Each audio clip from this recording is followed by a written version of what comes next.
Welcome to this explainer. I'm so thrilled you're here today because, let's be honest, we are constantly bombarded by fad diet noise. Today, we're cutting straight through all of that. We're going to break down the pure, unfiltered science and the actual practical steps of sustainable weight loss. We'll be leaning on some rigorous clinical data from the National Institutes of Health, the Mayo Clinic, and top-tier nutritional science texts to map out exactly how your body loses weight and how to fuel it the right way. So let's dive right in with a pretty tough question right off the bat, courtesy of the Mayo Clinic. Are you genuinely ready to change your daily habits, or are you just looking for a quick fix? Because look, long-term weight loss takes real time and effort. You really have to ask yourself, are you too distracted by other pressures right now? Do you use food to cope with stress? And ultimately, are you truly willing to overhaul your eating and physical activity habits? It's a lot to think about. Think of this explainer as your personal roadmap to getting to a resounding yes to that question.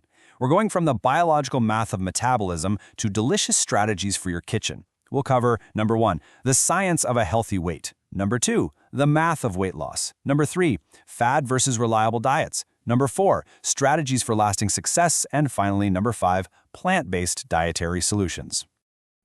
Let's jump right into section 1, the science of a healthy weight and understanding your body's baseline. First things first, we absolutely have to establish what a healthy weight actually looks like clinically. And the absolutely crucial starting point here is knowing your BMI, or body mass index. This gives us a solid scientific baseline. According to the National Institutes of Health, a healthy adult weight generally falls somewhere between a BMI of 18.5 and 24.9. Now, sure, it's just a simple calculation based on your height and weight, but it is an incredibly essential first step to ground yourself in the reality of where your body currently stands today. Because, it's really not just about that number on the scale. It's about reducing dangerous fat, specifically around your waistline, to protect your heart. Carrying excess fat dramatically cranks up your risk for heart disease, type 2 diabetes, and breathing problems.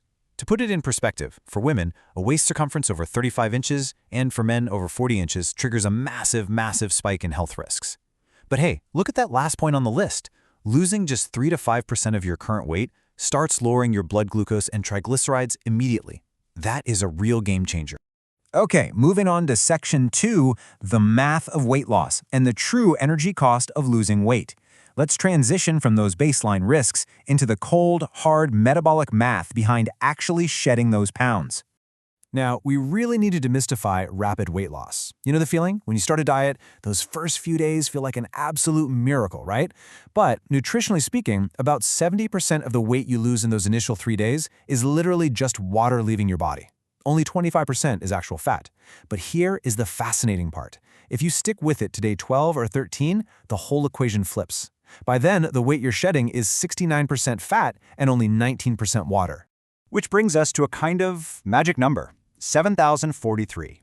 Because of that crucial shift from water loss to fat loss, to actually lose exactly 1 kilogram of real bodily tissue later on in a diet, you need a precise caloric deficit of 7,043 calories. That right there is the true biological energy cost of burning off 1 single kilogram of sustained, actual fat mass. So how do we actually hit that target every day? Let's turn that abstract clinical language into 3 concrete, totally actionable mathematical steps. Step 1, calculate your basal metabolic rate, which is basically just the energy your body burns to stay alive while resting. Step 2, multiply that number by your daily activity factor. For example, if you have a moderately active day with some light chores, your multiplier might be around 1.375. And finally, step 3, simply subtract 500 to 750 calories from that total. That little bit of math is your golden rule for a steady, safe weight loss of about half a kilo to 1 kilo per week. You've got this. Now that we've got the math down, let's look at section 3, fad versus reliable diets. It's all about choosing long-term success over rapid extremes. Let's contrast how different diets actually try to achieve that necessary caloric deficit. You can see a seriously stark difference between these two approaches here. Extreme starvation diets, the ones that drop you down to just 500 or 700 calories a day, are frankly dangerous. They are strictly meant for heavily obese individuals who are facing immediate medical crises, and they absolutely require strict hospital supervision for a maximum of 4 weeks. Why? Because they can quite literally be fatal without a doctor watching. On the flip side, reliable diets usually just involve reducing your intake to about half your maintenance calories, or simply hitting that 500-calorie deficit we just walked through. They are purposely built for sustainable, lifelong behavioral change. But let's be real, math and diet plans are entirely useless without the inner drive to actually execute them. That brings us to Section 4, Strategies for Lasting Success. We need to talk about rewiring your mindset and your daily habits. The experts at the Mayo Clinic remind us of something huge. Focusing purely on the scale is not going to tell you how to succeed, but focusing on your daily habits absolutely will. Saying, I want to lose 10 pounds is an outcome goal. It sounds great, but it doesn't give you a daily roadmap, right? Instead, setting an action goal like I'm going to walk every day for 30 minutes actively builds the very habits that will naturally result in you hitting that outcome. Now, to support those action goals, you really have to engineer your environment. Do not rely on willpower alone when you can literally just remove the visual temptations. Never, ever shop for groceries on an empty stomach. We've all been there, and it never ends well. Keep your serving dishes in the kitchen instead of right there on the dining table, so going back for seconds actually takes a conscious effort. Serve your meals on smaller plates to trick your brain. And please, turn off the TV while you eat. Mindless eating while you're distracted by a show is one of the biggest saboteurs of a calorie deficit. And above all else, forgive your setbacks. If you slip up, no big deal, just start fresh the next day. Pair that newly engineered environment with regular movement.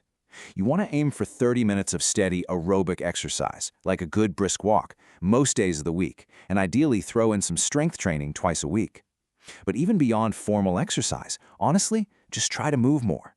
Take the stairs. Park way out at the far end of the grocery store lot. Stand up while you're checking your emails, or march in place while watching TV. This constant low-level activity burns an incredible amount of calories over time, and as a massive bonus, it really boosts your mood. And here's something you definitely need to remember. You do not need to reach your perfect, ideal weight to see truly life-changing results. Even well before you reach your final destination, crossing just a 5% threshold yields massive medical benefits. Losing a mere 5% of your current body weight significantly lowers your risk of heart disease and type 2 diabetes. That is a huge win. Finally, let's bring all of this biology and psychology right into your kitchen. Section 5, Plant-Based Dietary Solutions. We are bringing the science straight to your plate. This right here is our ultimate culinary strategy. Loading up on plant-based foods basically hacks your brain into feeling totally stuffed without breaking your calorie bank. Vegetables, fruits, and whole grains are incredibly high in fiber and physical volume. This means you get to eat large, super satisfying portions while easily maintaining that vital 500 to 750 calorie deficit we calculated earlier. It's kind of like having your cake and eating it too, just with vegetables. And the best part is, there is incredible flexibility in how you approach this. You do not have to be perfectly strict to see the benefits. Whether you decide to go fully vegan, try raw vegan, lean into lacto-vegetarianism by keeping dairy, ovo-vegetarianism by keeping eggs, or even if you become a pescatarian and enjoy some seafood, simply incorporating more of these plant-forward principles into your daily routine is going to drastically lower your caloric intake naturally. You can also use some really clever culinary swaps to recreate the rich, comforting textures of your favorite meals. For instance, try swapping out heavy ground meat for low-calorie soy mince in your stews. Or, here's a fun one, try using aquafaba, which is just the liquid left over from boiling chickpeas, as a binder in your baking instead of heavy creams or eggs. You can use vital wheat gluten to make dense, protein-packed meat alternatives. And always try to use minimal oil. Believe it or not, a single tablespoon of olive oil is often more than enough to cook up an entire family-sized pot of vegetables. So, to wrap up this explainer, I want to leave you with one final thought. We've looked at the biology of your baseline, we've crunched the hard caloric math of fat loss, and we've set the table with high-volume plant-based foods. The science is crystal clear, and the tools are literally right there in your hands. So, looking at your own daily life right now, what is the one specific, measurable action goal you are going to take tomorrow to kickstart your journey? Thanks so much for watching, and I'll catch you in the next explainer.